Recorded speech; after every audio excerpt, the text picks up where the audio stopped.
Semua, ketemu lagi bareng saya Bernard 88. Kali ini kita akan discuss seputaran tentang pasar mobil second di Indonesia.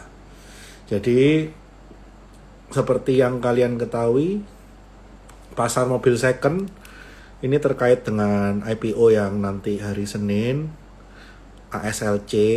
Nah, tentunya ini saya mau undang dari Head of Research-nya Trimegas kalian nih. Kita mau diskusi santai, nggak usah berat-berat. Kita sambil tukar pikiran bareng masalah pasar mobil second. Halo Arvin. Hello, hello. Jadi kita mau discuss nih lebih dalam. Ini kan salah satu emiten yang mungkin nggak banyak head to headnya ya. Sistemnya lelang, saya rasa ini good to know dan bagus untuk kita bahas bareng nih. Kira-kira prospeknya seperti apa nih? Karena kan ini sesuatu yang baru nih. Kebanyakan kan emiten di bursa kita masih seputaran jualan mobil baru. Halo Bro Willy. Halo, Bos Bernard.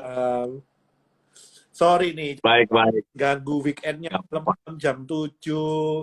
Waktunya nyantai sama anak. Saya culik untuk live bareng bahas mobil saya. Karena justru ini refreshing ya. Maksudnya justru pengen banyak nanya-nanya juga. Kita pengen diskusi juga mengenai ini ya dunia otomotif ya. Terutama di used car gitu. Menarik. Jadi gimana nih seminggu nih? Kayaknya hari ini ditutup bagus ya marketnya ya.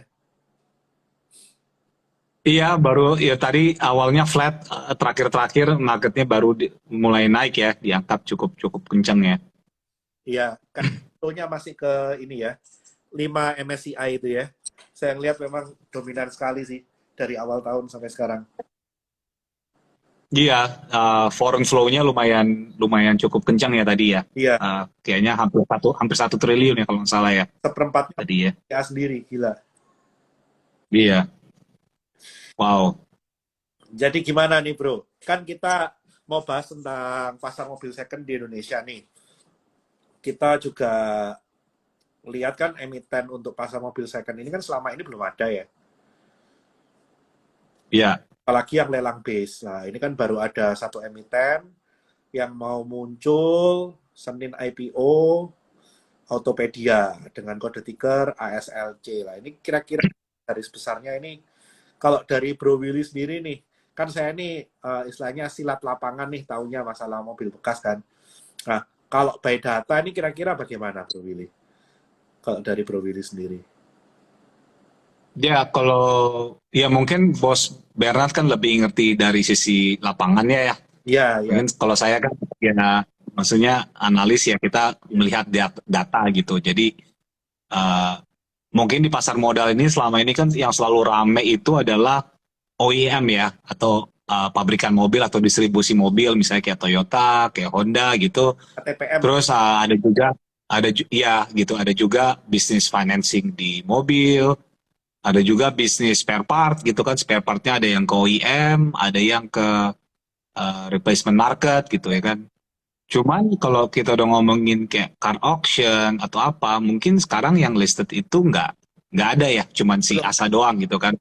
belum ada. Selama ini kita refleksnya hanya ke ASA kan, karena di dalam ASA ada si Autopedia ini kan. Iya gitu, dan akhirnya anak perusahaannya Asa ini ya IPO Tokopedia gitu. Oke. Nah, surprisingly gitu memang kan kalau dari zaman dulu ya, mungkin kalau Bos Erat lebih ngerti di lapangan, tapi kita sebagai analis gitu, mungkin dari sejak tahun 2015 bisa dikatakan industri otomotif itu terutama four wheel ya, itu sunset industri ya. Karena memang penjualan mobil selama beberapa tahun ini bisa bilang relatively stagnan, gitu kan. Nggak mentok tuh udah 1 juta, abis itu di level situ terus. Bahkan waktu COVID 2020 turun, sekarang sudah ada recovery yang partial ya, gitu. Terus bahkan juga karena penjualan mobil itu tidak naik, itu dianggap sebagai salah satu indikator kalau Indonesia itu sudah mengalami namanya middle income trap Hmm, gitu. ya, ya. Intinya orang kaya baru gitu untuk beli mobil tuh udah nggak begitu bertambah gitu. Ya, Sehingga otomotif ini justru cari cuannya di motor Iya, iya, Karena gap motor sama mobil kan jauh banget. Akhirnya yang kita lihat, harga mobil selama 5-6 tahun ini nggak naik-naik ya, baru sekarang nggak naik ya. iya. Tapi harga motor kan mahal banget gitu, naik terus selama 5 tahun ini gitu. Tapi yang orang lupa actually gitu, second hand car atau mobil bekas itu market yang sangat besar sekali gitu. Karena penjualan second hand car itu penjualannya bisa 2,5 bahkan sampai 3 kali lipat dibandingkan transaksi mobil baru gitu. Jadi industrinya jadi menarik banget gitu, bos. Ya, istilahnya kalau kita mau ngomong juga, ATPM itu ngeluarin jualan mobil terjadi sales itu cuma sekali gitu kan. Tapi kalau kita Yes. mobil untuk second, dari pertama kali keluar showroom sampai salvage di Indonesia itu mungkin bisa 9-10 kali putaran gitu kan sampai salvage. Lebih malah rasanya. Yes. Untuk Yes, yes. yang katakan mobil yang pasar seperti itu, saya rasa bisa sampai 15 kali tukar tangan itu baru sampai masuk salvage tuh. Iya, iya, benar-benar. Jadi memang saya juga setuju gitu, Bos Bernard. Di Indonesia kan nggak ada policy gitu yang Benar, 10 tahun harus, ya mungkin ada uji emisi sekarang lah regulasi baru, tapi kan nggak se-strict kayak di luar-luar negeri gitu ya. exactly. Yang uji emisi kalau nggak lolos, ya mobilnya harus di-scrap gitu. Kalau kayak Ya, di situ kan ada MOT license kan, jadi kita setiap iya, 3-4 tahun kita uji MOT, kalau nggak lulus uji kelayakan, ya mobilnya nggak akan dapat license kecuali itu dibenahin dulu gitu kan. Sejenis kir, iya, tapi berlaku untuk semua mobil, bukan hanya mobil muat, benar. termasuk passenger car itu juga ada uji kirnya lah kayak gitulah. Dan memang juga yang saya perhatikan ya, mungkin Pak Bos Bernard bisa um, ini koreksi lah kalau salah. Ini kan pengamatan saya ya, dari luar gitu ya. Bos Bernard kan dari sisi lapangan. Yang saya notice gitu di Indonesia mobil-mobil yang laku itu bukan mobil yang teknologinya paling canggih, bukan mobil yang paling nyaman gitu. Tapi justru teknologinya sederhana, ya tapi yang paling penting resale value-nya bagus gitu. Yeah, exactly bro, you got the point. Jadi kalau kita boleh cerita ya, karakteristik market di Indonesia ini sedikit unik. Mereka ini lebih concern ketika mobil ini keluar showroom, bulan depan mau dijual rugi berapa gitu kan. I Jadi see. yang pertama kali otak mereka itu bukan beli mobil untuk dipakai. Mostly ya, mostly. On segmented car pasti beda kan. Karena mereka punya behavior yang berbeda. Tapi kalau kita ngomong dari piramida konsumer, ya paling banyaknya seperti itu. Mereka akan memberikan masalah fitur, mereka akan berkin masalah katakanlah kenyamanan, yang penting apa resale value-nya sebanding. Ya. Tuh, jadi Mungkin kalau zaman dulu tuh suku cadang Toyota terkenal murah, tapi sebenarnya kayak Honda, kayak Mitsubishi juga suku cadangnya juga murah gitu kan. Dan resale value-nya juga yang lain gitu kayak Mitsubishi Expander juga lumayan bagus ya kalau nggak salah ya ya, sekarang. jadi kalau kita sebetulnya kalau kita benar-benar mau head to head ya dalam kelas yang sama, memang kita nggak bisa pungkiri yang masih leading itu tetap Toyota. Hmm. Jadi even kita kalau kita ngomong lah sekelas Land Cruiser gitu kan, Land Cruiser kita mau bandingin dengan yang sebanding apa, misalkan Nissan Petrol, kita mau bandingin dengan Pajero yang build up ya, bukan Pajero yang sport ya. Ya paling kuat tetap pasarnya Land Cruiser gitu kan. Kita mau turun yang uh, high end SUV, Fortuner sama Pajero Sport. Nggak mau, memang secara resale value masih lebih kuat Fortunernya. Nah, cuma ketika kita masuk ke MPV dan low MPV, ini udah mulai ada pergeseran nih. Ini rata-rata menurut saya ya, depresiasinya udah 11-12 nih.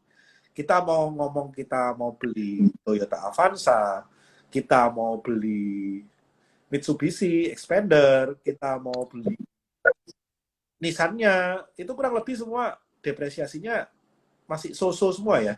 Kita mau ambil katakanlah kalau yang crossover seperti HR-V, kita ngambil yang crossover juga depresiasinya kurang lebih. Jadi sebetulnya sih kalau untuk level-level yang mediocre, sekarang ini depresiasi udah nggak terlalu berbeda jauh sih. Kalau dulu kan timpang banget tuh. Hmm. Kalau dulu memang timpang banget tuh. Kalau sekarang memang udah nggak terlalu timpang sih untuk yang kelas mediocre ya. Oke, I see. Iya, benar-benar sih. Cuma memang maksudnya resale value juga of course it's a function dari sisi supply demand, tapi juga kedua juga ini menurut saya ya, itu fungsi dari eh, mobilnya itu juga memang tangguh ya, dan ketiga juga fungsi dari mobil new generationnya keluarnya agak lama ya. Iya, Kalau mobilnya new generationnya keluarnya setiap 5 tahun, berarti kita beli gitu tahun ke-6 udah turun gitu karena ada model baru. Sedangkan kan kalau saya lihat kayak Avanza 2004 keluar, model baru 2011 itu kan 7 tahun. 2011 sekarang baru 2021. Itu betul. satu dekade baru keluar. Belum lagi kita ngomong Innova gitu kan. Innova juga kan lama gitu kan. Fortuner yang 11 model lama sebelum ini keluar. Iya gitu. itu Saya yakin Fortuner kan yang facelift aja tahun ini dia keluar facelift tapi kan modelnya sama, cuma 2800 cc sekarang. exactly. Jadi mobil saya nggak turun-turun. Saya kebetulan punya Fortuner, jadi mobilnya nggak turun nama. Coba kalau ganti new generation, saya kan sebel ya. Kan Iya, udah 2016 kan. Ntar lagi 5 tahun. Coba kalau keluar new generation, pasti saya sebel. Kalau kayak CR-V kan setiap 5 tahun tuh agak Honda nyebelin ya jadi. pasti renewal. Iya iya. Jadi kan waktu saya juga notice di tahun 2014 ya, sampai tahun 2016 kalau nggak salah tuh market share-nya Honda tuh waktu itu masih 7%. Habis itu dia ngeluarin Mobilio, terus dia ngeluarin BRV, dia ngeluarin produk-produk baru terus deh. Itu market share-nya dia kalau nggak salah sempat naik sampai 20%. Tapi karena dia ngeluarin produk baru terus itu apa penjualannya justru merosot gitu kan. Produk life cycle-nya tuh cuman kayak 6 bulan, habis itu turun maksimal setahun terus turun gitu. Ya, Sehingga nggak win the game. Ujung-ujungnya pas nggak ada produk baru, market share-nya kempes lagi. ya kalau kita ngomong Honda, memang dia karakteristiknya dari dulu, dia produk life cycle-nya pendek. Rata-rata, Tapi yang saya bingung ini Bos Bernard, nah, dulu kan Honda terkenal teknologinya bagus, exactly, mobilnya premium. exactly. Kenapa tiba-tiba dia main ke low class gitu? Karena pangsa pasar sedannya udah habis. Hmm, Dia kan oke, kenal dengan premium sedan kan. I see, Dan pangsa pasar premium sedan untuk sekarang ya, udah kegerus dengan Mercedes-Benz sama BMW. Kalau I see. itu orang itu premium sedan itu masih ada pilihan, masih ada Camry, masih ada Accord. Sekarang kita nyari Camry sama Accord kayaknya lebih susah daripada nyari BMW tipe 5 sama katakanlah Mercy E-Class gitu kan. Oke, jadi mediocre sedan itu trennya menurun ya. Yes. Tapi kalau sedan mewah masih masih harum, masih kuat ya. Yes, dan itu pun mereka jadi segmented. Jadi mereka pilih brand. Jadi yang awalnya kuenya masih dibagi dengan Japanese brand, akhirnya yang premium sedannya sekarang sebagian besar ya. Saya nggak tahu by datanya berapa persen. Cuma menurut saya lebih dari 60% itu dikuasai cuma dua brand, Mercedes sama BMW untuk premium sedannya. Hmm, I see. Yang Pareto tuh sedan. Jadi kayak kita ngomong Camry, kita ngomong Accord, itu udah bener-bener bukan mainannya Honda lagi, itu jadi kayak produk pelengkapnya mereka doang gitu kan. Tapi mereka akhirnya harus punya ini kan, harus punya cash cow kan, karena mereka udah nggak bisa Oke, mereka milih bersaing di bawah. nice. Jadi strateginya memang karena udah kepepet ya. Mereka udah nggak punya market lagi untuk apa yang I menjadi see. kelebihan mereka, mereka udah nggak punya market lagi. Orang yang awalnya tahun 90-an, kalau kita lihat, orang kaya pasti punya sedan gitu kan.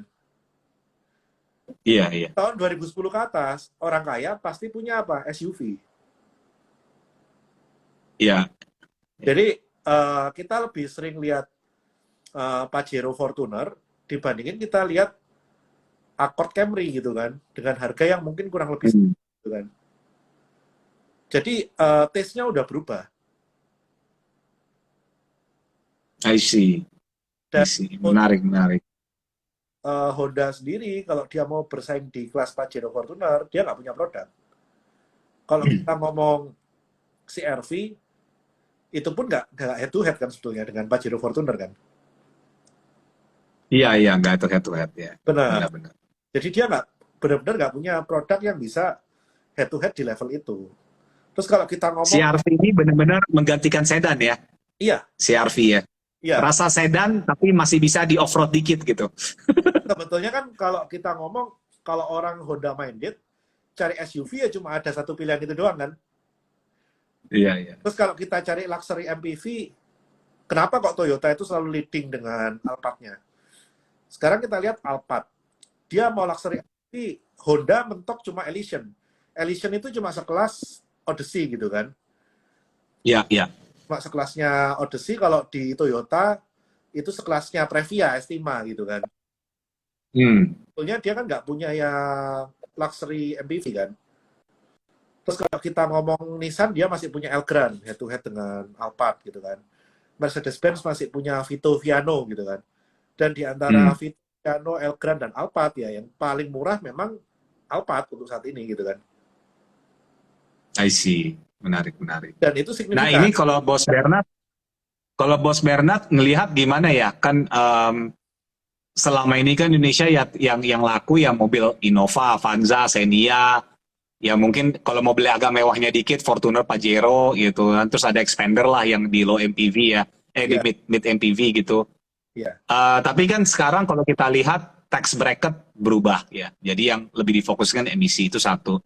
Terus kedua juga sekarang kan tahun ini juga kelihatannya si Hyundai sangat agresif ya semestinya ya. Kan regional intinya office-nya kan bakalan pindah ke Indonesia. Kita lihat Hyundai Kona itu kan rencananya mau keluar di sini ya, produksi sini. Ya.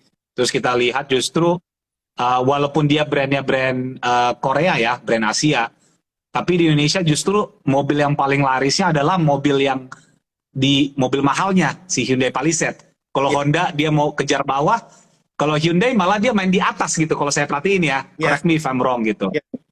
Um, which is menurut saya juga itu strategi yang bagus juga gitu. Maksudnya menurut Bos Bernard landscape kan kalau di luar negeri sorry itu kan penjualan mobil tuh macem-macem ya.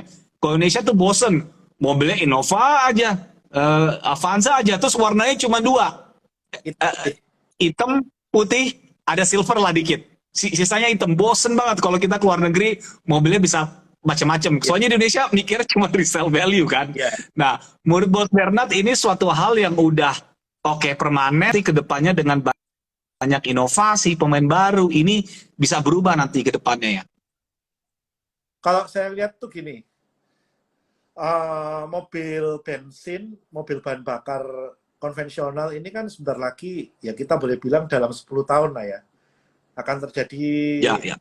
shifting dalam 10 tahun lah. Kalau saya pribadi beranggapan mobil listrik, itu kita udah nggak lihat merek Jepang, Korea, Amerika, atau China. Karena semua teknologi mobil listrik start at the same time. Kenapa Oke. lebih trust dengan Toyota dibandingin Hyundai? Karena mereka punya pengalaman lebih panjang gitu kan. Dan terbukti lebih reliable. Walaupun pada awalnya Toyota juga mencetak blueprint dari Chevrolet gitu kan. Jadi Toyota buat truk pertama kan dari dia retrofit Chevrolet, truknya dibongkar, dia buat, dia tiru, jadi Toyota gitu kan. Nah, Oke. ini yang berbeda. Kalau dulu kita ngomong motor bakar konvensional, Mercedes-Benz sudah memulai dari 1893 gitu kan. BMW, Bentley, semua itu pemain-pemain lama, merek-merek lama. Honda, Toyota, pemain lama, merek lama gitu kan. Tapi ketika kita ngomong Iya. mobil listrik, ini semua start at the same time. Mereka punya the same technology right now gitu kan. Jadi bagi saya, Iya, iya. dominasi brand ini pasti pelan-pelan akan tergeser. Orang nggak akan lagi Toyota minded, tapi orang lebih ke arah cari yang worth the money. Jadi bukan lagi masalah ini nanti bakalan laku berapa, tapi lebih ke arah fitur, worth the price nggak, dan tentunya kalau kita ngomong mobil listrik itu apa? Reliability, support, masalah tukar baterai, kayak gitu-gitu kan. Jadi concern-nya udah beda. Karena mobil listrik sendiri itu punya spare part 60% lebih sedikit daripada mobil konvensional. Iya, iya. Jadi memang udah benar-benar on the different field of game kalau kita udah ngomong on the next 10 years. Nggak kaget kalau yang awalnya orang Toyota minded tiba-tiba kita cari mungkin pada saat itu lebih gampang cari Hyundai atau mungkin lebih Tapi kan kalau saya baca ya kayak di India dan Indonesia gitu dibanding luar negeri gitu ya, nah, average price mobil kita itu masih kalau nggak salah tuh 250 juta ke bawah gitu. Ya. ya ya. Sedangkan kan kalau kita lihat mobil yang nggak begitu mikirin resale value atau kedua juga mobil yang listrik atau apa itu kan harganya ya bisa ya minimal tuh 2 kali lipat gitu. Ya. Itu udah paling murah gitu. Paling nggak 3 kali lipat lah gitu. Jadi gap price-nya gitu ini capture-nya gimana gitu? Apakah bisa gitu Indonesia gitu capture mass market-nya Indonesia gitu? Apalagi dengan GDP per kapita kita yang levelnya itu masih bisa dibilang masih cukup bawah gitu, even di bawah dibandingkan Thailand, dibandingkan China gitu. That's why kita ngomong mobil listrik ini masih 10 tahun ke depan. Oke. Jadi kita berharap Indonesia juga purchasing power-nya ke depannya akan meningkat ya. Kalau saya sih daripada berharap purchasing power-nya meningkat, which is most likely pasti akan meningkat, saya lebih melihat bahwa 10 tahun ke depan teknologi mobil listrik udah murah. Oke. Jadi overburden dari teknologi listrik, mobil listrik ini di mana sih? Di teknologi baterainya, bro. Iya, iya. Jadi patennya semua masih baru, depresiasinya masih gede, nggak akan ada yang mau jual baterai secara murah. Oke. Yang masih Nah, ini mungkin ada pertanyaan lagi, Bos Bernard. Kan kalau mobil listrik itu kan bobotnya semestinya berat ya, baterainya ya. Baterainya katanya bisa setengahnya sendiri. Nah, kalau mobil yang bensin, itu kan spare part-nya katanya ada 1.300 spare part. Sedangkan kalau mobil listrik itu kalau nggak salah cuma 80-an ya. Gitu. Correct me if I'm wrong. Berarti kan semestinya selain dari baterainya, komponen yang lain kan mestinya harus ringan ya, biar mobilnya nggak terlalu berat ya. Nah, menurut Bos Bernard, mobil-mobil sekarang itu biar nggak kaget nanti transisi ke mobil listrik, semestinya juga kayak kerangka bajanya atau apa harus dibikin lebih ringan dong. Biar pelan-pelan kita transisi ke mobil listrik gitu. Kalau saya lihat gini, lagi-lagi kita ngomong teknologi baterai. Di saat ini, saving capacity kita itu per volumenya masih rendah. Jadi kalau kita mau produce baterai yang bisa jalan 250 km, mungkin sekarang masih menghabiskan sekitar setengah bobot mobil gitu kan. Ya. Seperti kayak zaman dulu kita ngomong Nokia pisang. Oke. Untuk baterai yang mungkin cuma berapa watt hour, ya dia udah gedenya gede banget, tebel gitu kan. Dibandingin dengan baterai-baterai sekarang yang mungkin udah 5.000 mAh, yang mungkin udah 10.000 mAh, kan udah mulai tipis-tipis. Oke. Jadi itu yang menurut saya harus dibenain. Yang pertama apa? Saving capacity per volume. Yang kedua, fast charging. Oke. Sangat nggak lucu kalau kita punya mobil udah jalannya cuma 250 kilo, sekali ngisi harus 2 jam, harus standby di pom bensin selama 2 jam. Bisa bayangin nggak segede apa pom bensinnya nanti di tol? Iya, benar. Itu sangat nggak praktikal untuk setiap orang melakukan charging diam 2 jam hanya untuk berjalan 250 kilo. Jadi masalah fast charging ini juga ada masalah yang harus dibenahin dulu. Atau mungkin nanti ke depan kayak sepeda motor yang sekarang udah ada gitu kan, tuker baterai. Tapi kalau kita ngomong sepeda motor, baterainya kecil, harganya murah, bukan orang willingly untuk ditukar. Kalau mobil, mungkin bongkar pasangnya juga nggak gampang, dan itu mungkin value-nya mahal, belum tentu orang nyaman untuk ditukar, karena siapa tahu yang ditukar baterainya kualitasnya udah nggak bagus gitu kan. Oke, I see. Karena orang kan di kendaraan listrik 50% yang dia beli adalah harga baterai gitu kan. Iya.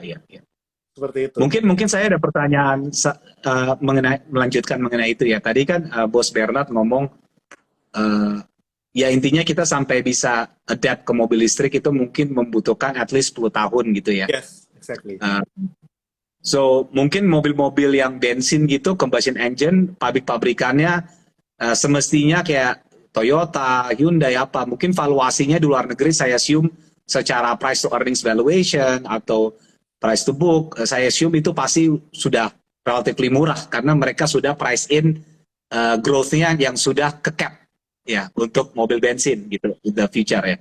Nah, tapi kan sebenarnya kalau saya perhatikan beberapa company yang actually melakukan jasa service, spare part dan segala macam untuk replacement market ya.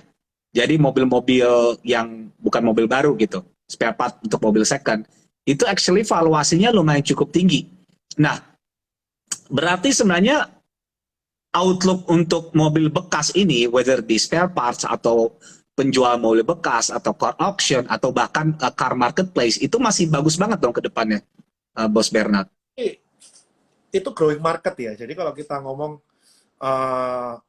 sedangkan mobil listrik aja mungkin baru bisa dianggap applicable itu kan 10 tahun lagi.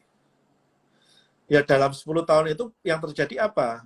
Pasti yang ada pabrikan yang sekarang akan mengurangi supply combustion engine gitu kan. Mereka pasti akan mulai mengurangi engine. Otomatis mereka akan mulai menggenjot ke mobil listrik yang mungkin secara ekonomi juga belum cukup murah, secara reliability juga mungkin belum cukup oke. Sehingga apa? Most likely pasti orang larinya ke mobil bekas. Yang lebih bervariasi gitu kan. Jadi kalau menurut saya sih peluang untuk ke situnya itu sangat gede. Dan kita perlu tahu sebetulnya auction ini kan Indonesia ini kan termasuk telat nih. Growing marketnya gede banget dan kita ini termasuk telat untuk punya car auction. Jadi saya barusan tadi auction di Jepang nih. Jam setengah 10, jam 10 tadi saya auction untuk satu mobil yang saya mau masukin di sini. Ya di sana. Itu mobil auction di Jepang yang USS bukan? Bukan ya? Bukan yang USS. Oh beda ya, oke. Beda. Oke. Jadi di sana ya dengan sangat nyaman kita tinggal melihat mereka video keliling kondisi mobil, bla bla bla, show off. Dan untuk auction mobil itu kita nggak akan lebih dari 5 menit per mobil. Oke. Kalau itu batas untuk open bid itu bisa 1 jam, bisa 2 jam gitu kan. Jadi kalau di Jepang itu 5 menit, 5 menit ganti mobil. Volumenya itu secepat itu. Nah ini kan juga menurut saya kan kalau saya tahu gitu kayak ada namanya the largest car auction company di Jepang itu namanya USS ya atau Used System Solution ya kalau nggak salah ya. Iya. Nah itu tuh bisa sampai 2 juta, 3 juta car auction per tahun, gede banget ya. Sedangkan di Indonesia yang populasi car marketnya itu ya lumayan gitu. Maksudnya pemain terbesar aja tuh kayak JBA, itu car auction-nya itu cuma 80.000, yang done itu mungkin cuma sekitar 40.000 ya. Jadi itu udah pemain paling gedenya. Jadi Indonesia itu marketnya masih kecil banget gitu. Kalau saya lihat gitu. Berarti kan sisanya yang market lain saya assume itu lumayan cukup fragmented. Nah mungkin saya pengen tanya ke Bos Bernard, kira-kira apa key suksesnya ya supaya ini apa namanya company-company yang kayak auction ini atau car marketplace bisa gede nanti ke depannya? Gini, yang paling pertama kenapa Jepang itu bisa serame itu, mostly yang ikut auction itu bukan cuma orang Jepang. Dan mereka kan mempermudah izin untuk ekspor mobil bekas. Oke. Nah, itu juga yang jadi sasaran bagi importir-importir untuk negara-negara yang bisa mengimpor mobil bekas. Mereka ngambil dari auction di Jepang. I see. Jadi open global ya, global market ya. Yes, jadi kalau kita mungkin beberapa negara seperti di Afrika Selatan, beberapa negara di daerah-daerah Afrika saya rasa masih menerima impor mobil second. Nah, itu banyak sekali yang market dari auction di Jepang. I see. Makanya kalau kita ke Mesir, kita mau ke Kenya, kita mau ke Nigeria, di sana itu banyak Land Cruiser, banyak mobil-mobil yang hasil auction dari Jepang. Oke, I see. Nah, itu itu salah satu power dari Jepang untuk dia bisa salvage mereka punya limbah oto sekaligus bisa generate economic value. Oke, I see. Menarik, menarik. Seperti itu. Jadi selain departing out, mereka menurut saya lebih banyak buang mobilnya keluar daripada untuk departing out. I see. Mungkin mau nanya ini juga ya pertanyaan ya. Jadi kan kalau Indonesia ini ya kita udah nggak heran lah sudah banyak announcement ya dapat funding kan the likes of kayak Karsam, Cars 24, Karo gitu. Itu kan juga kalau saya cek juga dari sisi valuasi lumayan cukup mahal ya. EV per sales kalau nggak salah bisa 4 sampai 5 kali gitu. Nah, ini kenapa gitu? Kenapa orang berani gitu nge-funding perusahaan-perusahaan marketplace mobil dengan valuasi yang mahal banget ya? Padahal kan ini industrinya masih early stage ya. Sebenarnya investment tesisnya itu apa ya kalau menurut Bos Bernard ya? Kalau saya lihat, mereka lebih melihat karena ini masih early, untuk menjadi leading itu nggak butuh modal gede. Untuk menjadi I see. leader itu modalnya belum gede. Tapi kalau kita ngomong ini udah menuju major, untuk menggeser market leader itu nggak bisa sembarangan kan. I see. Makanya ketika... Nah ini kan juga, ini juga kan sebenarnya udah ada yang bukan mature ya, tapi ada yang sudah leading ya. Namanya OLX kan, OLX Auto ya. Kayaknya ada teman saya gitu coba jual di situ, bisa dibilang experience-nya lumayan cukup bagus lah dibandingkan banyak tempat lain gitu. Menurut Bos Bernard gitu, OLX Auto itu udah bener-bener ahead of the curve gitu, udah di depan banget, atau yang lain itu sebenarnya masih bisa ngejar banget ya? Gitu. Ini, OLX Auto dengan Karsam itu punya strategi yang berbeda. OLX Auto, ketika kita membawa mobil masuk ke OLX Auto, yang mereka lakukan apa? Mereka memiliki rekan-rekan showroom. Mobil yang kita bawa masuk ke dalam OLX Auto, mereka melakukan pengecekan. Setelah mereka melakukan pengecekan, mereka melakukan apa? Blasting ke captive market mereka, showroom-showroom. Oke. Dan itu yang mereka ngomong 1 jam pasti jadi cash, itu adalah bidding yang mereka lakukan terhadap showroom-showroom. I see. Jadi mereka melakukan bidding directly ke showroom-showroom, mereka tinggal ngambil fee dari showroom-showroom, sehingga transaksinya cepat. Makanya kalau kita ke OLX Auto hari ini dengan besok, mungkin hasilnya penawarannya bisa beda. Bisa lebih tinggi. I see. Dan timing itu menentukan. Kita bawa ke OLX Auto pada jam-jam, misalkan jam 3 gitu. Dibandingkan dengan jam-jam kayak jam 12. Mungkin jumlah penawarnya pun beda gitu kan. Karena mungkin jam 12 mungkin orang udah banyak istirahat, jarang yang buka bidnya kayak gitu kan. Dimana jam 3 itu rata-rata shopping udah mulai santai, mereka mungkin bisa lebih fokus untuk ngeliatin kayak gitu. Atau mungkin sekalian pagi jam 10. Kalau terlalu pagi jam 9 mungkin biddernya juga masih kosong gitu kan. Sehingga penawaran kurang bagus. Nah, itu yang dilakukan oleh OLX Auto.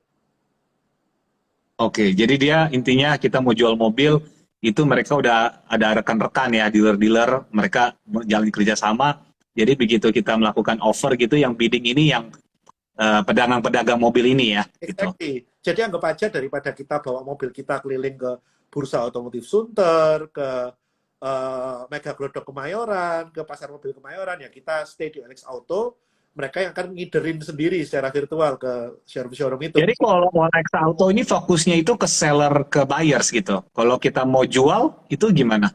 Kalau jual itu lewat iklan yang biasa aja ya? OLX Car marketplace per orang. Dia ada open marketplace, kayak kita pasang iklan biasa, atau yang benar-benar kita masukin ke gerainya OLX Auto, langsung mereka open bid di situ. Kita suruh nunggu mereka yang perang bidding war sendiri dengan para showroom gitu. Jadi perbedaannya yang bidding itu lebih efisien ya. Mereka langsung ngambil mobilnya apa lebih cepat dan ya. Betul. Kalau kita jual sendiri lebih ribet ya. Dijamin transaksi 2 jam uang udah masuk. Oke. Jadi semua showroom rekanan itu udah ada financial checking, udah ada. Tapi harganya gapnya bisa berapa jauh tuh? Misalnya kita jual sendiri sama kita jual di bidder-bidder ini yang pedagang-pedagang ya. Contoh ya, untuk misalnya mobil Innova lah atau mobil yang laku gitu. Kita ngomong Avanza deh. Kita ngomong yang Avanza 2016 tipe G. Sekarang mau jual sendiri tuh mungkin sekitar 133, 131 gitu kan. Itu untuk yang kilometer rendah lah ya, di bawah 100.000 atau mungkin mentok 150.000 gitu kan. Kita bawa ke OLX Auto, itu tawaran bisa sampai 126 juta, 127 juta. Selisih cuma 5%. Which is kalau kita iklan sendiri, belum tentu seminggu kita laku, belum tentu 2 minggu kita laku. Gitu kan. Oke, Ini 2 jam jadi duit, selisih cuma 5%. oke, Dan OLX Auto ini sering gabung ke event-event seperti IMS, ke Gias, mereka gabung dengan ATPM, di mana mereka bundling. Kamu jual di sini, uangmu kamu langsung dapat, kamu bisa langsung DP ke ATPM yang bekerja sama dengan rate khusus. Nanti di sana ditambah oke, lagi untuk leasing. oke. Jadi ada double income gitu kan. Sebagai agent leasing juga sih OLX Autonya gitu kan. I see, menarik, menarik. Dari pembeli bisa leasing juga, dari penjual bisa diarahin untuk beli mobil lagi dan leasing juga. Itu yang dilakukan Oke, Auto. Nah, kalau kita ngomong Karsam, ini beda cerita lagi. Karsam, kita bawa mobil kita ke Karsam, yang dilakukan Karsam apa? Dia stocking. Dia akan valuasi sendiri, dan dia akan menjadikan mobil itu jadi stoknya dia. hmm, Untuk kemudian bukan di auction ke direct user, tapi dilempar ke rekan-rekan showroom juga. oke. Jadi dia pasang ini dong, apa masukin ke balance sheet-nya dia dong. Masukin ke balance sheet-nya dia. Jadi dia punya persediaan. Jadi itu masuk diakuin sebagai revenue kalau dia jual gitu kan. Exactly. Jadi itu Tapi itu lebih berat dong untuk accelerate bisnis dong, enggak ya? betul. Karena Makanya kan, saya ya, bilang, yang paling efisien siapa? Saat ini OLX Auto. Karena dia nggak punya persediaan. oke, Jadi istilahnya, oke, dia dapatnya cuma take rate, katakanlah seperti itu ya. Dia cuma dapat take rate. ya, Tapi dia punya GMV TPV, akhirnya gede kan? Tanpa ya, ya, benar, kan, ya, benar, benar. kayak gitu. Nah, jadi ada dua tipe nih. Nah, sedangkan setahu saya, Autopedia ini kan mengcombine dua hal tersebut kan. Yes, ada Caroline selection, ada Caroline yang biasa ya. Benar. Jadi dia bisa ambil juga, dijadikan persediaan, dan kemudian dia lelang ke direct user. Jadi dia juga nggak lelang ke showroom-showroom. Jadi secara logika, kalau dia lelang ke direct user, harusnya harganya lebih bagus. Hmm. Ya kan? Ada yang dia ambil jadi Jadi sebenarnya kalau bisa dibilang intinya dari sisi Autopedia bisnis modelnya cukup agile dong ya. Dia ada Caroline yang memang dia jual itu bisa ke JBA, bisa ke mana-mana gitu ke customer langsung. Dia ada Caroline selection, dia beli, dia masukin ke balance sheet-nya dia, ya, itu dia habis itu bisa jual langsung. yes, Kalau dia mau jual tapi barangnya nggak laku, dia bisa buang ke JBA yang itu ibaratnya namanya clearing space kan, jadi very liquid gitu kan. betul. Uh, Jadi hmm, kasarannya dia ada virtual showroom, dia juga ada virtual broker, Oke, kayak gitu kan. menarik ya, Nah, menarik. kita ngomong OLX Auto, dia kan cuma virtual broker tuh. Kalau kita ngomong Oke, kan dia cuma virtual showroom. oke. Kalau saya ngomong Caroline Selection dan JPA, ini menggabungkan keduanya. Nah, ini juga mungkin saya mau bertanya sama Bernard. Tadi menarik banget masalah mengenai Olex Auto. Olex Auto itu kan salah satu keunggulannya dia adalah dia banyak menjalin kerjasama sama dealer-dealer mobil ya. Exactly. Tapi kan sebenarnya kalau kita lihat Autopedia juga banyak kan menjalin hubungan sama dealer mobil. Karena kan dia banyak actually pas auction itu dia menghubungkan antara banyak perusahaan-perusahaan yang mobilnya udah 4 tahun, 5 tahun mau dijual, itu ke dealer-dealer mobil kan. Gitu ya. Exactly. Makanya kalau saya bilang sebetulnya Autopedia ini adalah perpaduan OLX Auto dengan Karsam. Oke, I see. Jadi Jadi OLX Auto sama Karsam ini hybridnya ya, iya, istilahnya ya. ini hybridnya jadi Oke, si Autopedia ini kan. Dan kelebihannya satu, di OLX Auto dia otomatis nggak bisa bekerjasama dengan leasing. untuk bantu leasing company lepas mobil-mobil tarikan. Ya, Dan di Karsam, setahu saya, sampai saat ini mereka nggak mau ambil mobil tarikan. oke, I see. Nah, padahal kalau kita ngomong mobil tarikan ini adalah mobil yang berpotensi high margin. Hmm, Mobil yang berpotensi high margin, dan memang udah ada marketnya sendiri. Kondisi kan memang udah diklasifikasikan kan. Mau penilaian A, B, C, D itu kan udah ada klasifikasinya sendiri, dan memang ada pedagang-pedagang yang memang spesialis mobil kelas A. Kalau nggak spesial, mereka nggak beli, gitu kan. Ada user juga, rata-rata user pengennya kelas A lah, gitu kan. Tapi ada juga oke. sukanya mobil kelas C, yang bagi mereka minor, bisa dibenerin sendiri, selama harga masih masuk, mereka hajar, gitu kan. Hmm, Seperti itu. Jadi, kalau menurut saya sih, kelebihan dari Autopedia, mereka punya segmentasi sendiri, even di lelangnya sendiri, mereka punya klasifikasi sendiri. I see. Menarik, menarik banget. Nah, kalau kayak kita ngomong Jadi, gitu-gitu, saya rasa kalau mobilnya udah kategori dalam tanda petik semi bahan, saya rasa penilaian mereka juga sangat rendah sekali. Karena I see, I see. mau batas aman kan. Mungkin ada pertanyaan lagi ya, Nah, saya gitu. Sebenarnya ini juga pertanyaan saya juga biar investor di sini juga mengerti ya. Jadi memang kalau di Indonesia terutama orang kota gitu ya, ada istilahnya tuh nggak pede ya untuk mobil bekas. Ibaratnya mendingan beli mobil bekas Innova atau beli Avanza baru gitu. Cenderung kalau orang kota itu mendingan beli Avanza baru. Padahal kan mungkin beli Nova gengsinya lebih tinggi, harganya bisa sama ya. Cuman bedanya Innovanya tahunnya lebih lama gitu. iya, iya. Saya dari sisi konsumen ya, Bos Bernard ya. Itu kalau misalnya saya nyetir ya, terus mobilnya mogok, pertama kali yang saya lakukan adalah bingung, Bos Bernard. Bingung mau kontak siapa, dereknya gimana ya kan. Oke, ini harus ambil bannya sendiri, apalagi kalau jalanan lagi macet. Itu kita bisa panik gitu kan. Maksudnya ini pom bensin ada infrastruktur, bengkel ada infrastruktur. Tapi kalau mobil mogok di jalan kok nggak ada infrastrukturnya, Bos Bernard.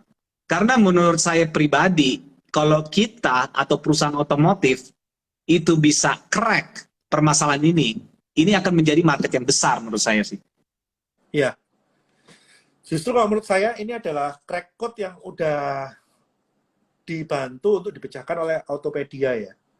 Jadi kalau kita ngomong showroom mobil bekas biasa, mereka nggak akan punya cukup infrastruktur untuk menyediakan after sales mobil second. Biasanya cuma jualan katakanlah sebulan 10 unit gitu kan. Itu nggak mungkin mereka barter untuk menyediakan after sales untuk mobil second. Tapi bandingkan dengan JBA yang setahun bisa 40.000 unit jualan. Mereka invest untuk after sales-nya, mereka invest di mobil towing, mereka invest di mekanik, itu semua kan jadi worth it. Karena kan, I see. fixed cost-nya sama nih. Mungkin utilitas satu towing dengan 2 mekanik itu bisa untuk menghandle sebulan katakanlah 200 mobil gitu kan, dengan fixed cost yang sama. Kalau showroom kecil kan pasti nggak akan bisa utilize itu gitu kan. Jadi yang maksud Bos Bernard ini sebenarnya ada hubungannya dengan ASA juga ya, karena kan ASA itu dia banyak handle banyak mobil-mobil rental untuk korporasi. Kalau mobilnya itu rusak, itu kan harus dia yang ke bengkel. Tentunya dia harus ada mitra-mitra bengkel.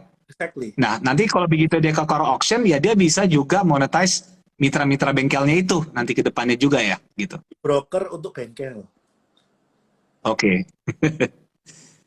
Jadi sebenarnya yang strategi yang dilakukan ke Autopedia atau apa ke Karolin itu bukan suatu hal yang baru, suatu hal yang impulsif ya. Ini suatu hal yang memang sudah istilah kalau bahasa Inggrisnya low hanging fruit ya. Tinggal dipetik buahnya.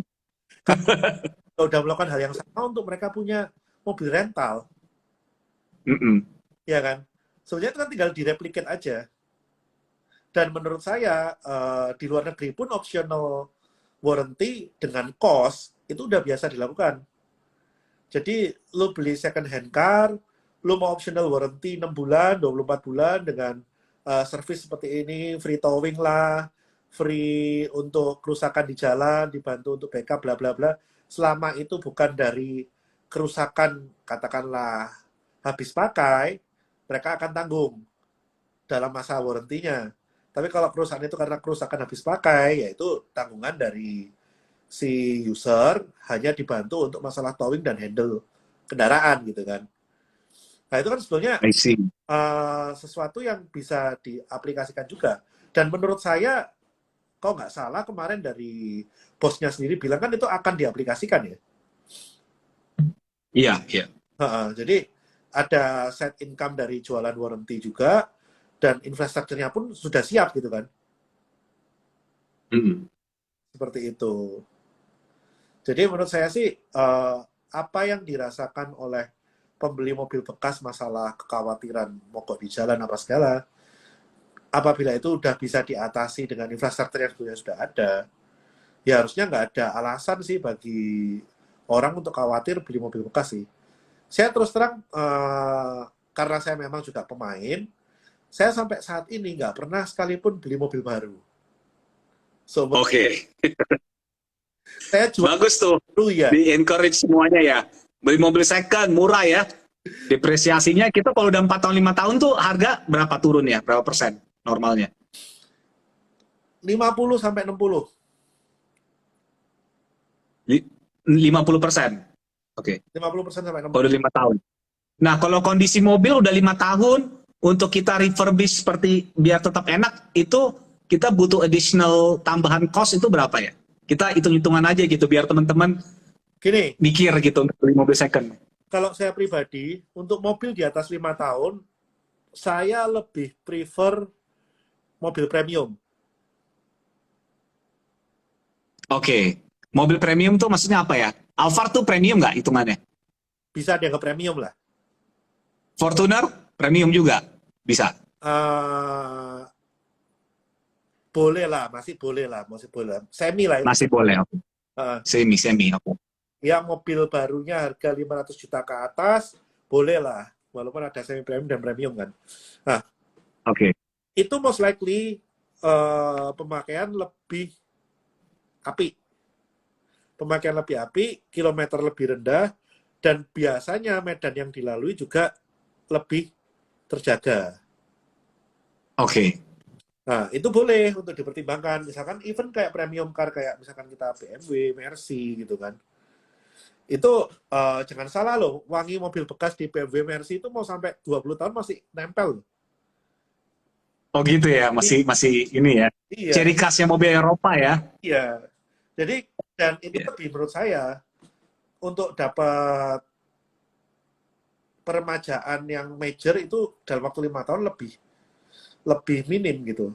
Jadi kalau kita boleh bilang ya, kalau mobil Eropa umur 5 tahun, mungkin kita compare ya dengan mobil Jepang umur 3 tahun itu akan memiliki kondisi yang kurang lebih sama. I see. Nah, kalau kita udah ngomong Benar. Jepang, kita ngomong katakanlah kelasnya mobil perang ya, Avanza, Xenia, kayak gitu kan. Kita ngomong yang mobil-mobil perang, Sigra. Ya, at least kalau mobil itu seharga 100 juta, siapinlah maksimal 10% sampai 15% untuk repair. 10-15% dari harga baru atau dari harga second kita beli? Harga secondnya. Oke. Jadi kalau punya uang 100 juta, ya cari mobilnya 90 jutaan aja. Oke. Jadi misalnya saya punya Fortuner 500 juta, saya beli 5 tahun lalu, sekarang saya jual 300 juta. Iya. Berarti saya membutuhkan sekitar 30-40 juta untuk repair mobilnya ya? Yes. Berarti kan perbedaannya, oke, berarti satu mobil saya repair taruhlah 40 juta, saya ganti kakinya atau apa, pokoknya jadi kinclong gitu. Kan udah hampir kayak mobil baru. Satu 500 juta, taruh 340 juta. teknologi mobilnya kan nggak berubah banyak kan sebenarnya selama ini. Ya, tapi kan kadang orang juga beli mobil bekas, yang 40 jutanya itu kan diecer. 30 jutanya Oh, oke. nggak keluar. Bisa dicicil ya, Ya, pelan-pelan gantinya kan. benar. Oke. Most likely orang di Indonesia itu nggak akan beli mobil bekas, langsung masuk ke bengkel, spending full untuk diperbarui, nggak. Even ganti ban aja gantian gitu kan. Oke, I Even see. ban aja ban depan dulu gitu kan, baru ban belakang gitu kan. I see. Menarik, menarik.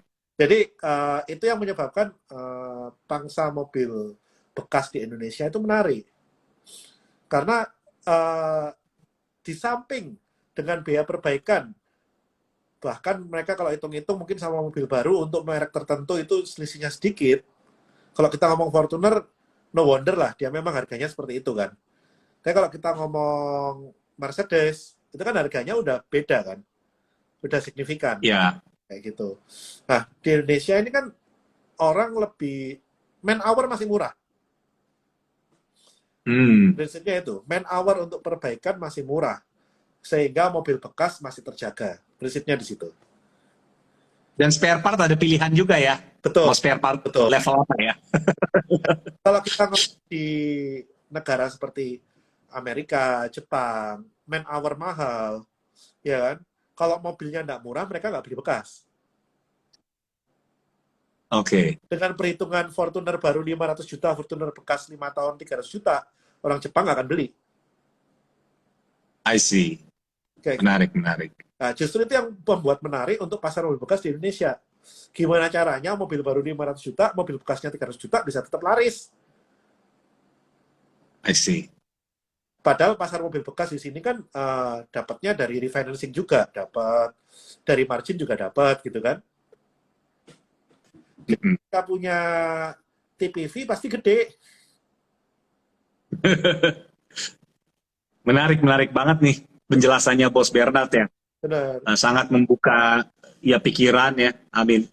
Sebenarnya banyak banget hal-hal yang fundamental gitu ya, yang memang kalau saya lihat ya intinya used car marketplace is a very big market ya. Tentunya beberapa faktor yang tadi Bos Bernard tadi juga udah discuss ya. Yes, itu masalah cultural ya.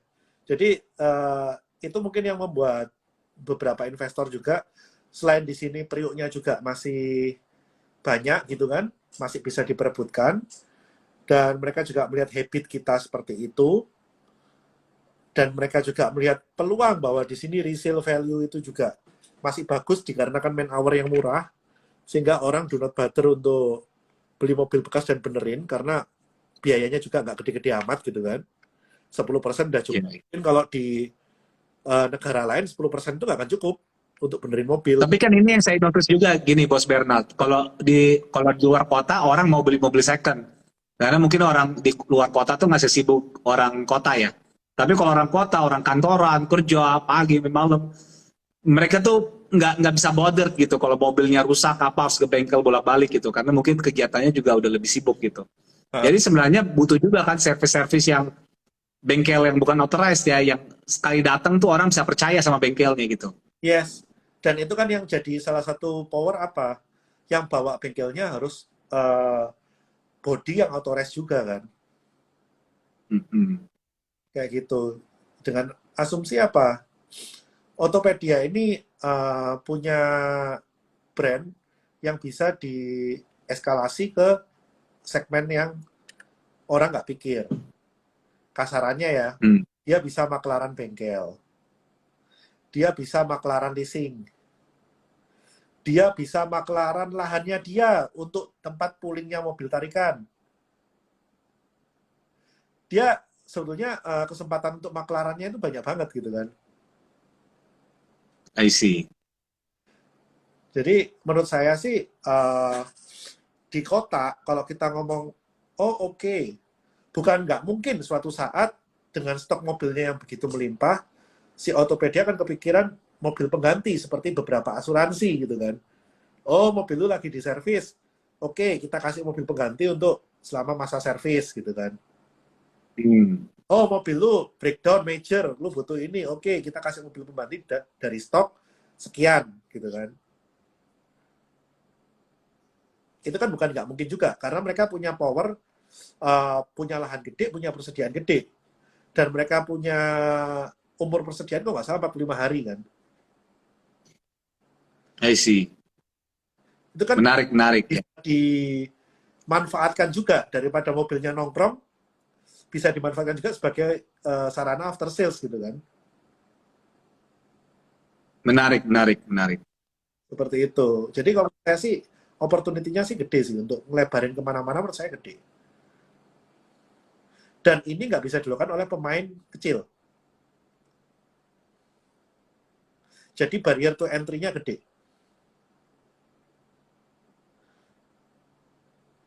Dan bisnis yang barrier to entry-nya gede, itu saya paling suka. Ya. Karena juga waktu dia menjalin hubungan sama dealer, waktu dia itu kan dia juga karena dia punya hubungan sama koperasi ya, Ya, car rental. Itu kan balance sheet-nya dibutuhkan gede banget. Pemain kecil nggak bisa main di situ. ya. Ya kan? Jadi, Capex-nya aja yang dikeluarin ASA itu triliunan loh, ya kan, buat betul. ini Jadi apa sourcing mobil. uh, kelemahan dari bisnis yang barrier to entry-nya terlalu kecil itu apa sih? Harga kita bakal hancur sama pemain-pemain kecil yang mungkin punya structure lebih lean, ya kan, punya manpower yang lebih sedikit, punya fixed cost yang lebih rendah, dan punya target net margin yang lebih kecil. Untuk diatur oleh pemain besar, itu pasti lebih berat. Tapi kalau kita ngomong bisnis yang barrier to entry-nya susah, barrier to entry-nya gede, saya rasa sih margin pasti otomatis lebih dijaga ya. Hmm, Seperti itu. Nggak pukul-pukul, menarik, menarik ya. nggak pukul-pukulan sendiri. Jadi saya lihat sih kayak gitu sih. Wah, ada Bro Jogi nih. Wah, to the moon katanya. Tapi kayaknya kita udah cukup tuntas, kupas tuntas ya pembahasannya ya. Iya, Maksudnya the fundamentals, kita nggak sih nggak ngomongin tentang company atau apa, tapi yang tadi Bos Bernard ngomongin tentang memang the the apa ya istilahnya tuh, di Porter's Five Theory itu competitive advantage kan, yes, bargaining to supplier, to competitors ya kan, yes, barriers of entry-nya gimana gitu, segala macam itu sebenarnya pemetaannya itu udah sangat strong di si Autopedia ya. yes. Jadi menurut saya sih, untuk saat ini apalagi dia nggak ada relative valuation-nya, jadi lebih bergerak bebas ya. Mungkin satu pertanyaan lagi kali ya sebelum saya ini ya. Siap. Kan gini, kalau saya lihat ASA kan dia memang pengalamannya itu B2B. Oke. Kalau car auction pun itu majority juga hubungannya itu adalah business to business. Yes, exactly. Dari corporate itu ke dealer, dia menyediakan car auction platformnya. Yes. Tapi once kita go itu ke Caroline, kita kan sudah berhubungan dengan konsumen, dan konsumen ini tuh cenderung mainnya nggak dipakai otak, mainnya lebih ke emosi ya. Yes. Gitu. Jadi apakah strategi branding itu penting untuk Caroline itu sukses ke depannya? Kalau menurut saya sih, dibanding strategi branding, saya lebih lihatnya gini, competitive advantage-nya dia, karena dia menjangkau langsung ke end user, otomatis dari penyedianya, dari sellernya, pasti kan akan mendapat harga yang lebih bagus juga kan. Karena pasti pasti akan berani bayar lebih mahal daripada showroom. I see. Nah, jadi sih saya melihat, terlepas dari brandingnya, mereka sendiri udah punya satu advantage yang bisa membuat branding ini menjadi nomor 2. Ini udah susah dilawan nih kalau kamu langsung B2C gitu kan. Kamu udah cut satu bisnis, kamu udah cut satu showroom. Jadi istilahnya kalau kamu langsung lempar ke customer, ya pasti hargamu pasti lebih tinggi dong. I see. Nah, di satu sisi ketika customer ini mau beli, kan tadi kita ngomong dari seller side nih. Nah, dari segi buyer side-nya, dia kan pasti berpikir, yang jual ini kompeten nggak? Yang jual ini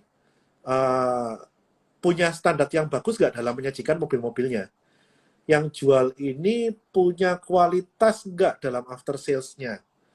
Nah, ini yang menjadi value penting point branding dari Caroline itu sendiri.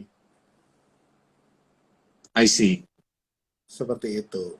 Nah, ini ada pertanyaan menarik nih. Mobil 88 dari ASI, bisa nggak dibandingin dengan ini? Mobil 88 itu showroom konvensional, bukan bidding. Jadi kalau kita ngomong yang punyanya Astra lebih ke arah e-bid ya mungkin ya, Bro Willy ya. Iya, iya. Yang lebih head to head. EBIT itu penjualannya sekitar 28.000 unit auction done. Kalau si JBA ini penjualannya per tahun itu 40.000 unit ya. Jadi si JBA yang dimiliki oleh si ASA ini lebih gede size-nya dibandingin punya Astra ya, car auction Yes. marketplace platformnya. Dan Astra ini dengan e-bidnya, setahu saya dia sistemnya sistem jual, titip jual, sistem titip lelang. Cuma itu aja yang dia sediain. Jadi sistem titip lelang ini boleh dibilang mirip OLX, cuma dengan timeline yang lebih panjang, dan di e-bid ini yang bisa melakukan bid bukan hanya showroom tapi end user juga. Oke. Jadi kalau kita ke OLX punya warranty hassle free dalam 2 jam mobil laku, kalau di e-bid itu dia kasih kesempatan ada 2 kali lelang, orang masih bisa datang melihat, pokoknya maksimal 2 kali lelang baru mobil dikembalikan. Jadi orang masih bisa survei, masih bisa lihat, lebih memakan waktu yang lama. Kalau kita ngomong OLX Auto, itu orang benar-benar lihat secara virtual, bidding war. Kurang lebih e-bid ini masih hybrid ke arah JBA ya. Kalau Caroline yang langsung end user itu mungkin lebih mirip OLX Auto yang langsung bermainnya tanpa lihat, cuma dari hasil report gitu kan. Kayak gitu. Jadi kalau kita ngomong yang Caroline yang langsung tanpa melihat hanya berdasarkan dari report, ya yang dipertaruhkan siapa? Inspektornya dong, yang menilai dong. Caroline-nya ini seberapa kompeten untuk menilai kualitas suatu mobil. Kayak gitu. I see. Menarik. Itu poin yang penting kalau kita ngomong masalah branding, ya itu lebih ke arah buyer side-nya. Tapi kalau kita ngomong ke seller side-nya, dia udah punya competitive advantage, ya dia udah ngubungin langsung dari orang yang punya barang ke orang yang mau beli barang tanpa mediator showroom juga. Itu kan ada salah satu yang dimiliki oleh Automedia juga ya, di Caroline juga. Jadi yang dipunyai oleh OLX sendiri, dipunyai oleh Carsom sendiri, dipunyai oleh e-bid sendiri, ini yang dijadikan satu oleh Autopedia gitu kan. Yes. Seperti itu. Jadi memang penting ya, maksudnya untuk branding ini meningkat, bukan karena brandingnya dulu baru, bukan karena marketing dan promotion baru branding meningkat, tapi tentunya harus ada user experience dulu, Yes. dan gradually branding akan meningkat ya. Exactly, karena kita kalau ngomong masalah emosional dalam mobil bekas, ya yang bisa dilihat sama mereka itu experience-nya, bukan masalah brand-nya. It's not Agree. karena orang yang udah beli mobil bekas, mereka pengen experience yang hassle free. Hassle free itu bisa after sales, bisa didapat dari before sales, dari inspeksi yang memang kredibel gitu kan. Dan kalau puas itu life cycle-nya terjadi setiap 4 tahun ya, atau setiap 3 tahun bahkan mungkin, atau mungkin sering ya. Kalau percaya kan, betul, beli mobil bekas pakai 2 tahun ganti deh gitu. Sebenarnya gini, kalau kita ngomong mobil baru ya, mobil baru itu kita ganti mungkin lihat 5 tahun sekali gitu kan rata-rata ya. Mobil pokoknya udah selesai limited, udah lewat warranty, masa warrantinya biasanya baru ganti. Mobil bekas, semakin tua mobilnya itu life cycle-nya semakin pendek. Oke. Jadi perputarannya makin lebih cepat lagi ya? Iya, setelah 5 tahun mungkin orang pakai 3 tahun. Setelah orang pakai 3 tahun, mungkin orang pakai 2 tahun. Setelah itu mungkin orang pakai setahun, mungkin 6 bulan kayak gitu. Perpindahan tangannya itu semakin pendek. Nah, kalau orang udah Oke, aku beli di JPA udah puas. Experience-nya udah dapet. Next, aku jual lagi dia, aku beli lagi dari dia. Dan cycle-nya itu akan cepat, semakin cepat. Jadi dia Yes, agree. turnover customer itu pasti gede. Turnover customer Oke. gede. Jadi upside-nya itu juga memang kalau saya lihat bukan cuman dari potential customer acquisition, tapi juga kalau brandingnya meningkat, turnover-nya juga akan meningkat ya, otomatis ya. Exactly, karena kalau orang Karena sebenarnya kalau saya pikir ya, kalau saya pikir gitu, kalau mobil baru kan sebenarnya alasan kita jual tahun keempat kelima ini saya pribadi ya, karena masa warranty-nya udah habis. Terus kedua, biasanya tahun kelima itu udah mulai ganti kaki, mulai apa, servisnya udah lumayan cukup mahal. Jadi ya udah saya jual aja. Dan ketiga, cicilan udah habis. ya, ya, Biasanya kan kalau di Indonesia tuh average age untuk cicil mobil itu 4 tahun ya. yes, Tahun keempat itu udah habis, jadi udah free. BBKB-nya udah nggak ditahan lagi sama finance company ya, udah bisa dibalikin kita sehingga kita bisa jual. ya, ya. Rata-rata seumuran leasing lah orang pakai mobil itu. Iya, iya, iya. Seumuran leasing. Jadi leasing mobil second pun semakin tua semakin pendek juga kan. Yes. Dan kalau kita ngomong Autopedia income-nya dari komisi leasing, ya semakin pendek life cycle-nya, otomatis dia dapat perputaran terus dari leasingnya juga. Seperti itu. Jadi powernya dari mobil bekas ini bisa menghasilkan turnover yang sangat gede sih. Kalau kita ngomong mobil baru, orang ganti 5 tahun sekali, orang mungkin satu rumah maksimal rata-rata ya, punya 1-2 mobil gitu kan, rata-rata. Tapi dibandingkan dengan mobil bekas yang bisa life cycle-nya cuma setengah atau sepertiga, dengan jumlah kepemilikan mobil yang rata-rata sama, setahun rata-rata 1-2 biji, ya menurut saya sih pasti lebih generate money yang mobil bekas ya. Iya, iya. Kayak gitu. Menarik. Dia di turnover sih.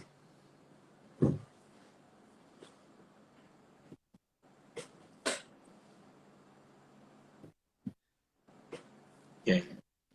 Jadi kurang lebih kayak gitulah bro. Jadi kalau kita ngomong mobil bekas ini memang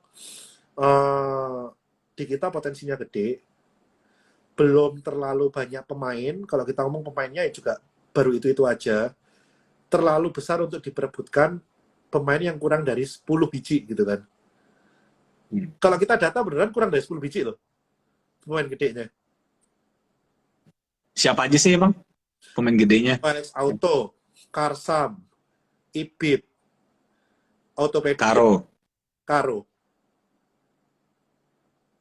Course 24 belum ada ya di sini? Atau masih presence-nya belum? Jadi, belum ada ya? Yang ini aja cuma 5 biji nih. Yang well known. Untuk market segede ini.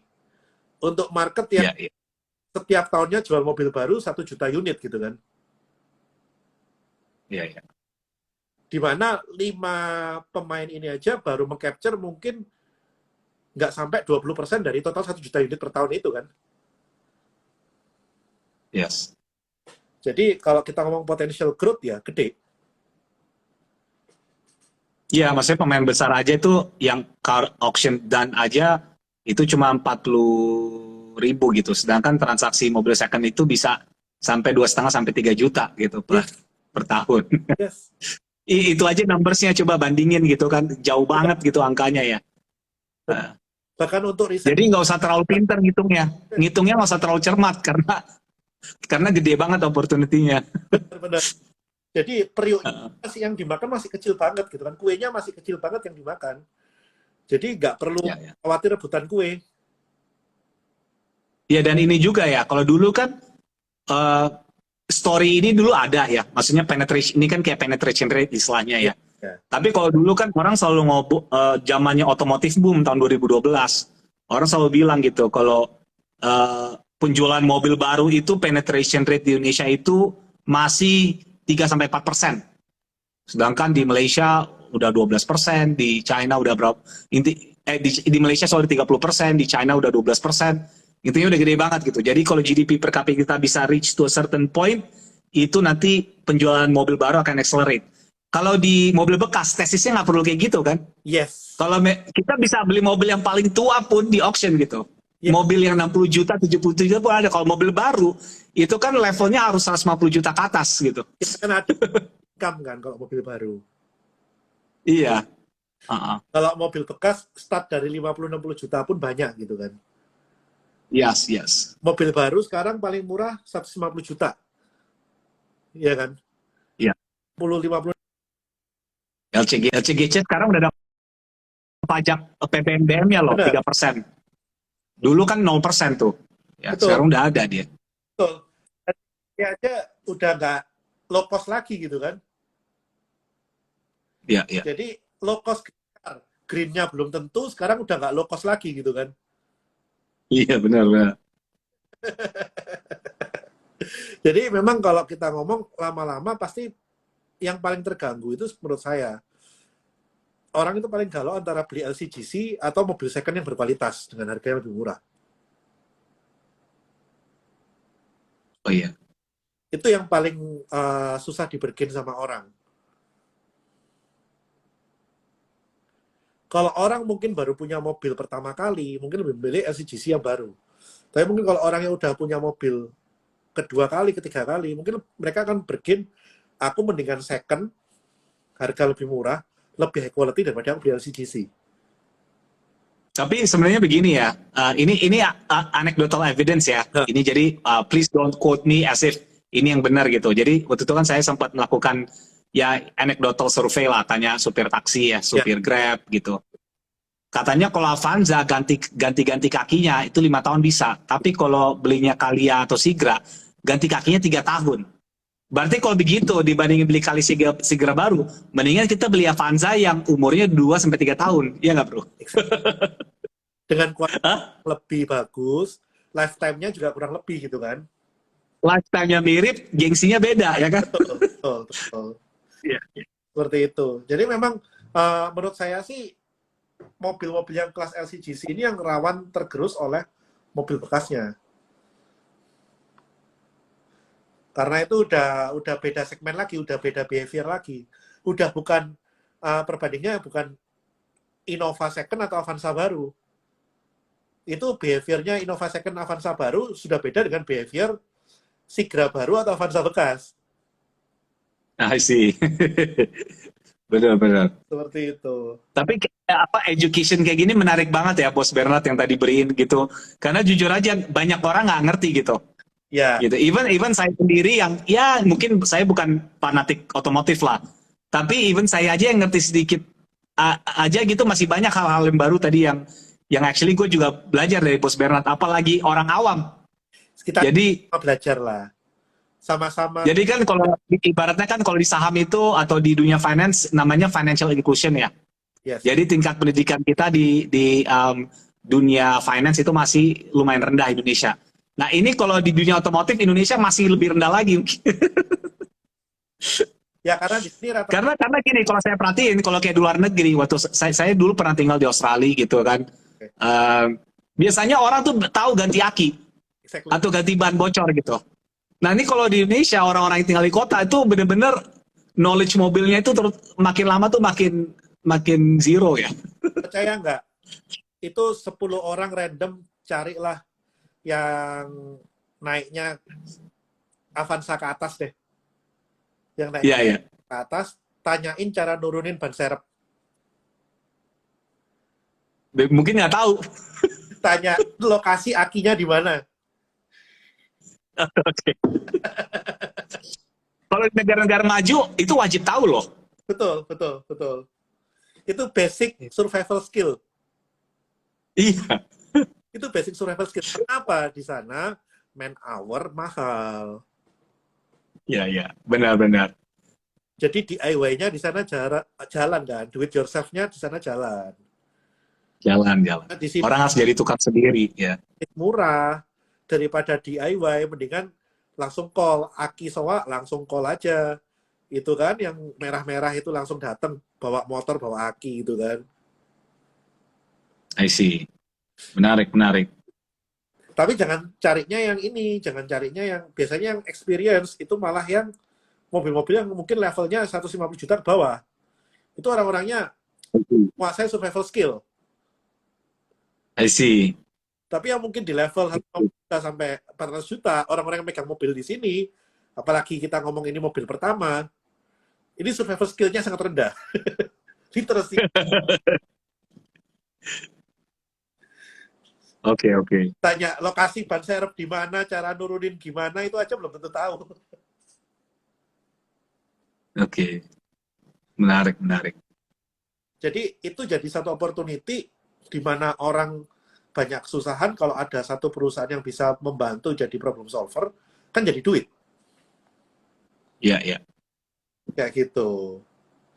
Jadi kalau memang ini bisa ditangkap opportunity-nya, ya itu yang bisa membuat bisnis-bisnis turunan bidang otomotif ini sebenarnya gede. Banyak yang bisa dibrokeri lah, Iya, iya. kayak gitu. Menarik, menarik banget ya. Oke. Banyak yang bisa dimaklari di bisnis otomotif, terutama mobil second. Belum juga makelarin financingnya juga nanti kan? Oh, itu cash Belum nanti? itu cash cow utama dari mobil second itu maklar finance. Iya, nanti maklar insurance-nya lagi. Wah, Benar. semuanya. Maklar finance, maklar insurance, maklar service gitu kan. Iya, bengkel ya, Baik, maklar ya, service ya. benar. Itu udah Iya. mana-mana itu kan. Kalau maklar spare part-nya terlalu jauh ya? Maklar ke bengkelnya aja nggak nyampe spare part-nya ya? Ya, mendingan maklar ke bengkel, biar bengkel yang handle kan. Ke bengkel.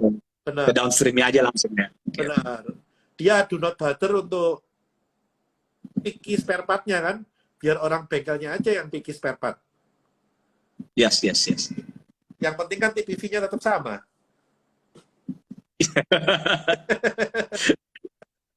Kalau kita ngomong Benar-benar. kalau gini-gini kan ujung-ujungnya apa? TPV kan. Iya, iya. Ya itu follow, ya, ya, ya, JMV, TPV itu apa suatu hal yang penting sekarang ya. Betul. Itu dulu orang ngomong, wah percuma lu omset gede kalau nggak ada cuan. Jangan salah, kalau perusahaannya dijual yang dilihat omsetnya dulu. Kalau jadiin cuan katanya gampang gitu kan. Iya, iya. Saya ingat dulu kalau waktu zaman dulu ya, waktu kan sempet tuh ada commodity boom ya. Heeh. 2007 sampai 2010 kan kita ngelewatin global financial crisis. Habis itu mungkin 2010 sampai 2013 lah ya, sebelum akhirnya ada tapering segala macam, itu sempat ada consumer boom ya. Valuasinya kan pada tinggi-tinggi semua, mereka nggak bisa justify sama historical valuation. Yes. Akhirnya mainnya itu price to sales gitu. Yes. Terus zaman dulu tuh banyak yang anggap price to sales itu valuasi yang maksa. Kalau sekarang price to sales di new economy menjadi new normal ya. Normal. Semua kita ngomongnya price to sales, price to TPV, TMV gitu kan. Iya, iya. Ini, kenapa di new economy itu jadi new normal? Karena mereka kan memang mainnya take rate ya, mereka kan mainnya komisi. Di mana komisi ini kan kita nggak tahu peaknya di berapa sampai ketika dia naikin ternyata market share turun gitu kan. Tapi kalau kita ngomong produsen, itu kan dia udah tercap, dia udah punya cap tertentu terhadap marginnya dia. Jadi kita ngomong price to sales, ya kadang ya udah ya duitnya cuma segitu-segitu doang. Dia nggak akan bisa naikin margin dari 3% ke 5% segampang itu gitu kan. Iya, iya. Lebih sensitif, dari margin 3% ke 5%, salesnya pasti turun. I see. Dengan kita punya marketplace, kita punya new economy, kita kan belum tahu nih, floor atas, ceilingnya di mana kan kita belum tahu nih. Kita tahu floornya nih. Mereka udah coba dari take rate 0,8, 1, 1,2, tapi kan belum ketahuan ceilingnya di mana. Jadi lebih gampang. JBA take rate-nya bisa 3% loh bro. Bagus kan 3%? Yes. Yeah. Itu yang saya maksud. Satu mobil ada charge dari buyer, ada charge dari seller. Itu satu transaksi, itu dua. Cross itu take rate-nya seper mobil 3% loh bro. Yeah. Iya, Lumayan kan? dan 3% itu ya menurut saya, bayangin dengan yang maklar service kayak GoFood, GrabFood, 20% bro. Itu maklar jasa 20% bro. Iya. Dan itu kan pelan-pelan mereka naikin, mereka tes 5%, orang makan, 10% orang makan. 15% orang pass on gitu kan biayanya, 20% orang pass on. Itu yang nggak bisa disamai oleh produsen. Produsen mau naikin margin, emang end usernya mau makan, emang distributornya bisa pass on. Soalnya, maksudnya kayak GoFood juga gitu bro, ujung-ujungnya konsumen itu dalam jangka panjang pasti sama aja kayak saham, makin lama itu merefleksikan harga fundamental. GoFood juga sama menurut saya ya, karena harganya kita naikin-naikin, tapi pasti akan ada batasnya. Karena apa? Kenapa orang mau pesen GoFood? Kan ada 3 alasan. Pertama, conveniency. Kedua, kalau kita pergi ke restoran, kita harus bayar bensin dan kita harus bayar parkir. Bensin misalnya harganya 5.000 lah, kalau tergantung naik motor mobil ya. Parkirnya aja sejam itu berapa? Kita bolak-balik gitu. Sedangkan kalau misalnya GoFood itu deliverynya 10.000, tapi kalau cost parkir sama ininya 8.000, cuma beda 2.000 mahal, cek gila. Gitu. Kita dapat kenyamanannya kan. Tapi kalau once udah melewati itu terlalu eksesif, nah itu baru nanti orang akan mikir ya. Betul. Makanya itu kan sekarang kan mereka lagi kondisi test the ceiling. Mereka sempat ambil take rate 25%. Ternyata marketnya kontraksi. Iya, iya. Kembaliin ke 20%. Nah, itu kan berarti kan udah kelihatan nih. Mereka udah punya ceiling kelihatan, floor-nya udah kelihatan. Tinggal mereka mainin aja kan subsidi silangnya. Tapi kayak kita ngomong yang marketplace lah, kita ngomong yang kayak JBA lah, ceilingnya belum kelihatan. Belum. Rejection-nya di mana belum kelihatan. Karena apa? Marketnya belum jenuh. Masih awal banget menurut saya ya. Yes. Ya. Justru menurut saya, Masih awal banget. kalau kita mau menghargai omset, itu justru di new economy yang masih early. Karena di new economy yang masih early, omset untuk di-generate menjadi income, ceilingnya belum kelihatan. Tapi begitu dia udah mature, ya new economy-nya udah nggak new lagi gitu kan. Pasti floor dan ceilingnya udah kelihatan. Kita mau menghargai price to sales lagi, ya mungkin udah nggak relevan lagi gitu kan. Kayak gitu. Menarik. Jadi saya ngeliatnya gitu sih. Makanya kalau yang kapan hari consumer dihargain price to sales, menurut saya sih itu agak berlebihan. Karena gimana company-nya nggak akan bisa generate more income dari sales. Nggak akan segampang itu mengkonversi dari sales menjadi income gitu kan. Kayak gitu. Iya. Wah ini lumayan nih, 1,5 jam kita bahas dari mobil sampai masalah take rate nih. Dan ini menarik nih, yang saya dapat tadi take rate-nya JBA 3%. Asik. Iya. Wow, ini daging banget nih diskusinya. Daging. Berarti harus kita biasakan nih bro, sebulan sekali nih. Saya antri sama Bro Will untuk nanti kita bahas sektoral yang lain nih. Boleh kita kupas kayak gini ya. Jadi Ya, kita kupas sektoral. Jadi kita coba aja para follower di sini, para viewer di sini untuk bagaimana puzzling industri. Bagaimana dapat insight dari industri dari hal yang paling sederhana yang kita experience sehari-hari gitu kan.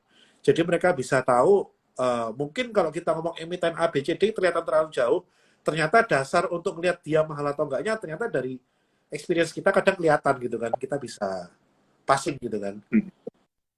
iya. Boleh nih bro, kita... Ya bro. Oke, Halo? ini udah... Yes. Ini udah... Ya. Thank you. Sorry sinyalnya. Thank you, Bro Will. Udah di... Thank you, Bos Fernand. Appreciate Kita it. Yo. nanti see you on the next session ya. Yo, see you.